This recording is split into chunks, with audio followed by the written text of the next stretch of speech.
Hey there, this is Asinjo, and these few KOF 15 videos will be a rundown of character changes for patch 1.32 that went live on May 17th, 2022. We're only reviewing characters we are familiar with, which are the entire Orochi team, Kula, Whip, Elizabeth, and Terry Bogard.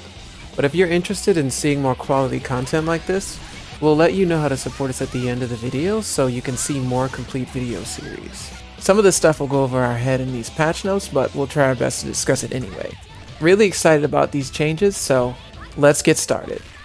In this video, we're going to be checking out Kula's changes. First off, in a lot of these patch notes, you'll see overall frames used a good bit. According to a lovable frame nerd I know, aka Ferris Cindy, overall frames refers to the frames that make up an entire character action, including startup frames, active frames, and recovery frames. So if you see overall frames reduced in the patch notes, it usually means some combination of the following. The move is starting up quicker, the attack or motion is active for a shorter period of time, and or the recovery is shorter. Her close standing light punch had its overall frames reduced by 2. The overall tweak to this button lets you link into close heavy punch on hit. This would be a nice frame drop option if it didn't push back as far on block. Far standing light kick had an issue resolved where the cancelable version couldn't cancel into 1-inch punch. So now the command normal cancel can act as originally intended. Our far standing heavy kick can now be cancelled by special moves and above. Giving Kula another heavy normal she can cancel into special moves, giving her a reason to use it more in neutral and in strings. Which is a fun choice since it's faster than her far heavy punch and covers vertical areas it can't. Crouching light punch is now rapid cancelable and had its overall frames reduced by 2. This change is one of our favorites in this list. With it now being rapid cancelable into itself and a bit quicker, you get to do this with this silly button. The fact that the button moves you forward with the animation makes it a great choice for adding into Kula's light strings, to make an adjustment after the universal crouching light kick damage nerf. The forward movement also makes it more reliable for confirms. The button's better on block than crouching light kick, making for tighter strings that are harder to disrespect, with an added bonus of a low profile mash button that won't get beat out by low crush moves. Kula's crouching heavy punch is now special cancelable with special moves and above, which is a really cool change because it gives Kula some fun options with well-timed anti-airs, especially with how air counter hits work in this game. Jumping light punch had its attack hitbox expanded backwards, making this a more reliable cross-up option, because she definitely needs the boost.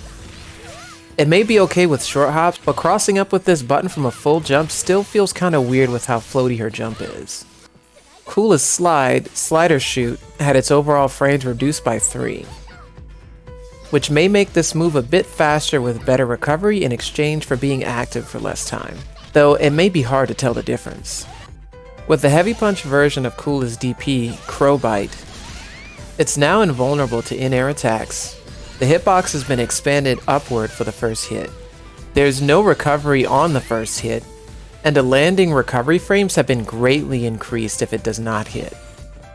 This makes Heavy Punch Crow Bites a better anti-air that can hit more consistently due to the tweaks on the first hit, giving it more upward range and no recovery for the opponent if only the first hit happens, keeping your knockdown advantage on successful hit.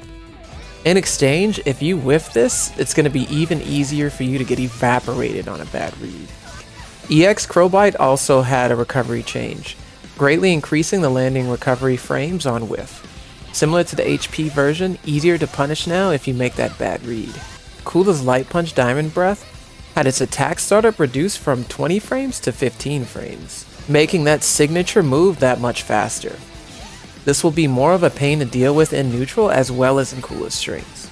The EX Diamond Breath got the damage increased from 80 to 100, giving Kula some extra damage that she definitely needs.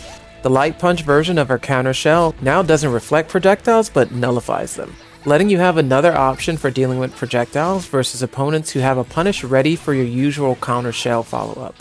The Heavy Punch version of her counter shell now hits players who are in the air. With this, she's able to add some extra damage to her corner combos. More importantly, on successful hit, this version has a lot more airtime than the Light Punch version, giving you a strong anti-air option versus opponents trying to be airborne in the corner. With Race Spin Sit EX, This follow-up had its overall frames reduced by 10, had the block recovery reduced by 2 frames. The opponent hit stop has been increased by 2 frames on hit, and the knockback distance has also been reduced on block. So this means a lot of things. For one, Kula feels a bit more like Kula again, allowing you to have fun race spinning all over your combos. Lets you continue into another normal or EX race spin mid-screen, and made this move way easier to juggle in general. Also giving her better options for combos in the corner. The other changes have made this move a lot easier to punish on block. The normal version of the Falling Snowman had its overall frames reduced by 5, and had the attack hitbox expanded forward and backward. Still don't have much faith in the Snowman, but we keep using him because he's like, put me in coach, so we keep giving him a shot. If anything, this move no longer has the hitbox of a Touhou / bullet hell protagonist. That's going to be it for this video on character updates for Kula. Big thank you for all of those of you that took the time to check this out. If you want to see more character patch reviews, make sure to check out our Ko-Fi and support us any way that you can. If the community can help us hit parts of our donation goals, we'll make more of these and hopefully we'll get through the whole cast. Just remember, videos like these take a lot of time for us to make, and I gotta eat. We've been working on comprehensive character tutorials for every aspect of the Orochi team, including info on each button, each move, general strats, the works. If this is something that interests you, stay tuned. Those are going to be done soon. If you're feeling the content you're seeing, we appreciate any support that comes our way, so share it with your KOF friends if it was helpful. The more support we get, the longer we can make content like this. If you ever need to hit us up, you can do so through Discord and Twitch, and eventually Twitter, but I'm afraid of that website, so I don't use it that much. Hope everyone enjoys the Game Changer.